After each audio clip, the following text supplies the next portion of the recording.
Oi, galera do nono ano, tudo bem com vocês? Hoje nós vamos falar sobre vegetais, que é o primeiro assunto do nosso capítulo 3 do módulo 1. Vamos falar aqui das características gerais dos vegetais, tá? Todos os vegetais são formados por células vegetais, porque os vegetais são seres vivos. Se os seres vivos precisam ser, para serem considerados seres vivos, precisam ser formados por células, então os vegetais são formados por células, células vegetais. Eu coloquei aqui uma imagem de uma planta, de um vegetal, com seus órgãos vegetativos, tá bom? Os órgãos vegetativos têm os tecidos formados por tecidos vegetativos e os tecidos vegetativos pelas células vegetais. Olha, eu coloquei aqui uma folha e dando zoom aqui para a célula vegetal. Percebam que essa célula vegetal a gente não consegue ver a olho nu, tá? Aqui é um zoom, lógico. Então, é uma estrutura microscópica que a gente só consegue enxergar com o auxílio do microscópio. Aqui tem algumas características evidenciadas de uma célula vegetal. Então, a célula vegetal tem uma parede, certo? Celular, ó, que está após a membrana plasmática e que protege mais ainda a célula vegetal. Essas células vegetais têm organelas específicas, como, por exemplo, o vacúolo, que tem a função de equilíbrio osmótico, e tem aqui, ó, o cloroplasto, que está em verdinho pequenininho, que é justamente a organela responsável pela fotossíntese. Então, é por isso que a gente diz que os vegetais são seres autotróficos. Coloquei aqui como características gerais autotróficos. Auto vem de próprio, trofia de alimento, então são seres que produzem seu próprio alimento, tá bom? Essa organela aqui, o cloroplasto, é que tem um pigmento chamado de clorofila que permite que os vegetais produzam seu próprio alimento. Os vegetais apresentam órgãos vegetais. Quais são esses órgãos? Raízes, plantas e folhas. Nós vamos falar de cada um desses órgãos e apresentando as características básicas desses órgãos. Iniciando sobre raiz, o que é que vocês precisam saber sobre as raízes dos vegetais? É a primeira estrutura a se formar num vegetal, apresenta pouca clorofila, então vão ser poucos vegetais que realizam fotossíntese através das células presentes nas suas raízes, tem a função de fixar o vegetal ao substrato, vai absorver água e sais minerais presentes no solo, e além disso, algumas raízes apresentam adaptações que têm a capacidade de armazenar substâncias para acumular nutrientes de reserva. Olhe bem aqui, a gente tem a mandioca, a beterraba, a batata doce, a cenoura. Todos esses alimentos que a gente consome são, na verdade, raízes, como raízes modificadas, que têm uma substância armazenada ali nessas raízes que a gente consegue se alimentar dessas raízes, tá bom? Aqui eu trouxe essa imagem em cima para mostrar para vocês que existe uma diversidade de raízes dependendo do tipo de planta que essas raízes estão. Então, a gente tem raízes aquáticas, temos raízes subterrâneas que estão aqui abaixo do solo, temos raízes aéreas que estão acima do solo. Falando das raízes, continuando falando das raízes, independente do se ela é aquática, né, se ela é subterrânea, se ela é aérea, a raiz os vegetais têm um sistema radicular. No que consiste esse sistema radicular? É um conjunto de raízes. E esse sistema radicular costuma ser de dois tipos, ou pivotante ou fasciculado. Quando é pivotante, é porque a planta tem uma raiz central, certo? E raízes laterais. Já no sistema radicular fasciculado, não existe uma raiz principal. Esse sistema é também chamado de cabeleira, é porque tem um conjunto de raízes de mesmo diâmetro e de mesmo tamanho, desempenhando, lógico, a mesma função. Tá bom? A absorção de água e sais minerais do solo. Só que, independente dessas variações de raízes, a estrutura externa da raiz costuma ser essa daqui, ó. A gente tem lá na base da raiz uma estrutura chamada de coifa, que ela é coberta por um conjunto de células, tá bom? Que dá proteção a essa raiz. Por quê? Porque essa parte da raiz é que está o tempo todo atritando com o solo.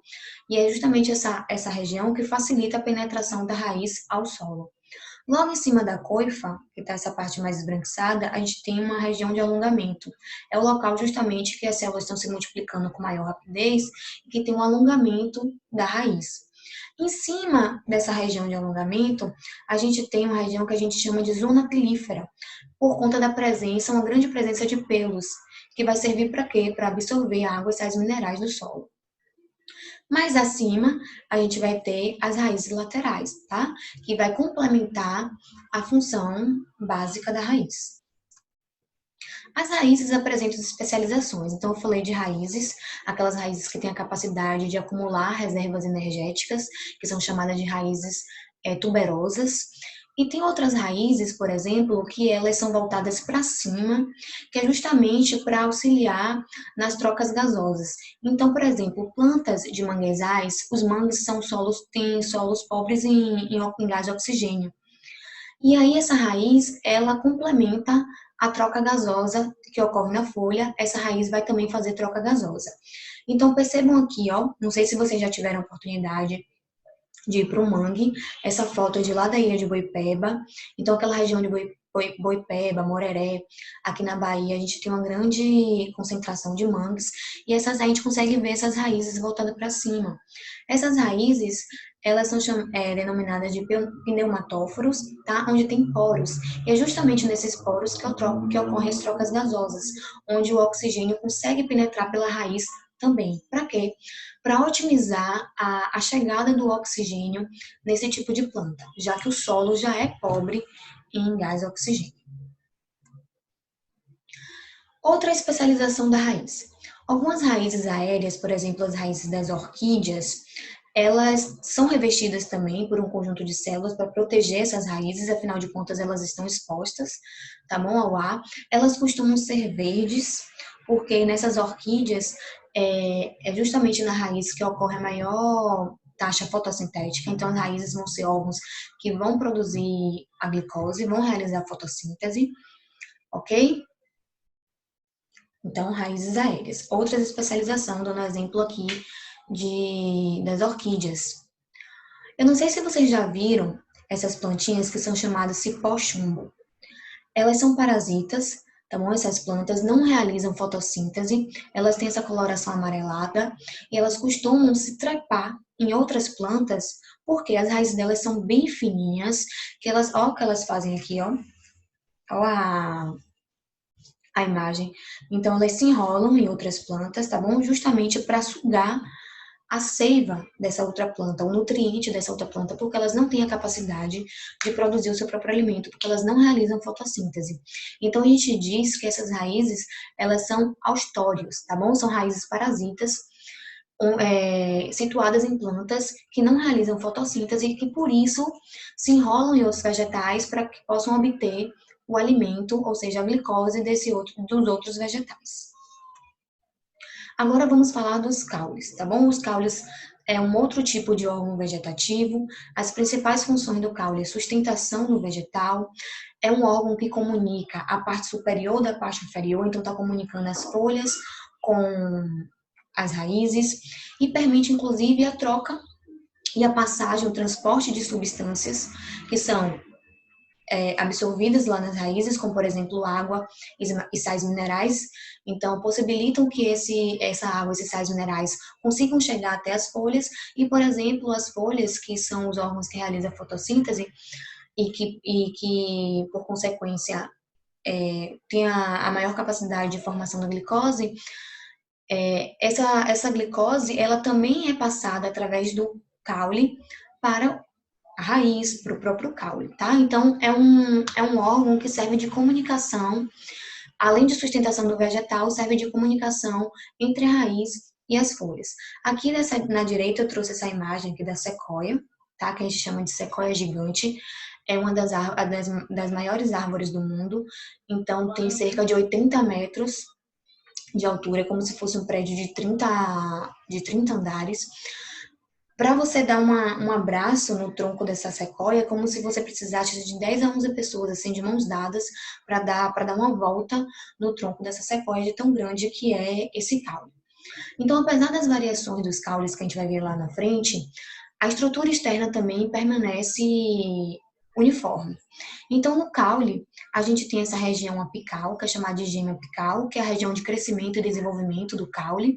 A gente tem uma região chamada de nós, tá bom? Aqui, ó, nós, que é justamente por onde partem os ramos com as folhas. E essa região que está localizada entre os nós é uma região chamada de entre nós. Então, essa é a estrutura geral externa de um caule. Os caules também apresentam especializações.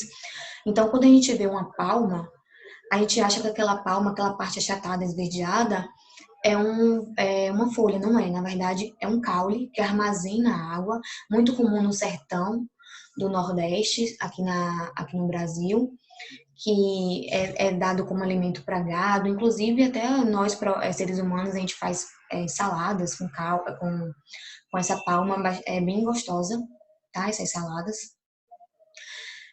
É isso. Então, elas não são folhas, aqui são adaptações, são caules, tá bom? Essa parte achatada, as folhas, na verdade, são os espinhos, são modificações das folhas. Então, tem a raiz, tem esse caule e tem a folha, que é o espinho.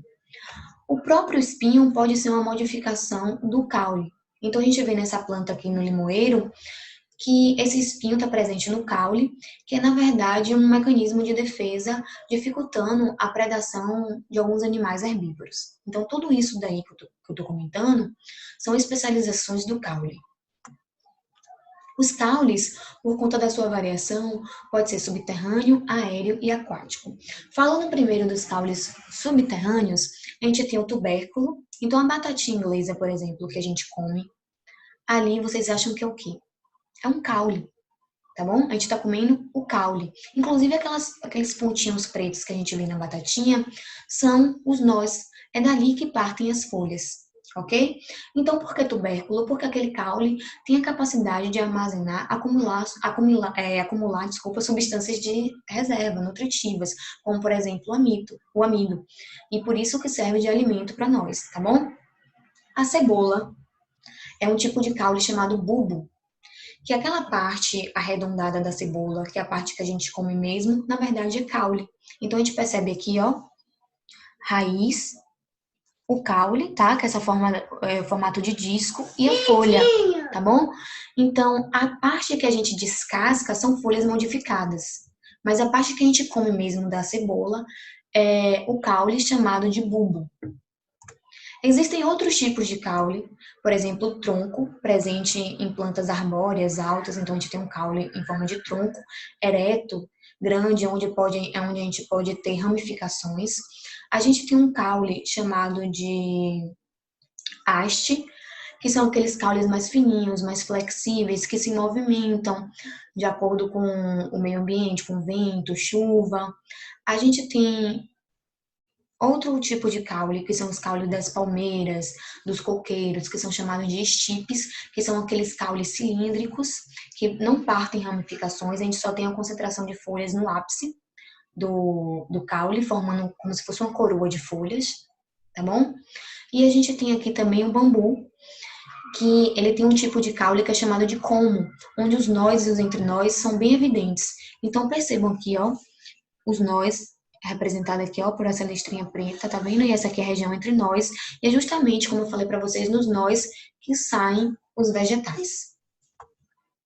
Por fim, nós temos outros tipos de caule, como o caule trepador, que precisa se anexar em outras superfícies para conseguir abrigo, tá bom? A gente tem outros tipos de caule, como, por exemplo, o caule rastejante, que ele cresce paralelo ao substrato, como, por exemplo, a planta que produz a abóbora, a aboboreira, quase não saía. A gente tem caules aquáticos também, como eu havia dito, que a planta Vitória Regia, essa parte aqui, ó, que fica em cima da água, é a folha, tá? Mais embaixo tem um caule aquático que permite, inclusive, que essa folha consiga flutuar em cima da água. Tá bom, gente? Então, deixa eu ver se tem mais alguma coisa. Não. Eu queria falar sobre isso com vocês hoje, beleza? E na aula que vem a gente fala especialmente sobre folhas, que é um outro tipo de órgão vegetal, porque tem mais detalhes, então eu preferi falar de folhas em uma aula à parte. tá bom? Desculpa aí qualquer coisa, Pedrinho precisou estar aqui comigo, mas eu espero que vocês tenham entendido. A atividade está lá no portal e no Google Drive, e qualquer dúvida podem entrar em contato comigo, tá bom? Dê tchau, dê, mãe. Tchau, gente. Qualquer coisa podem me procurar. É, né, mãe?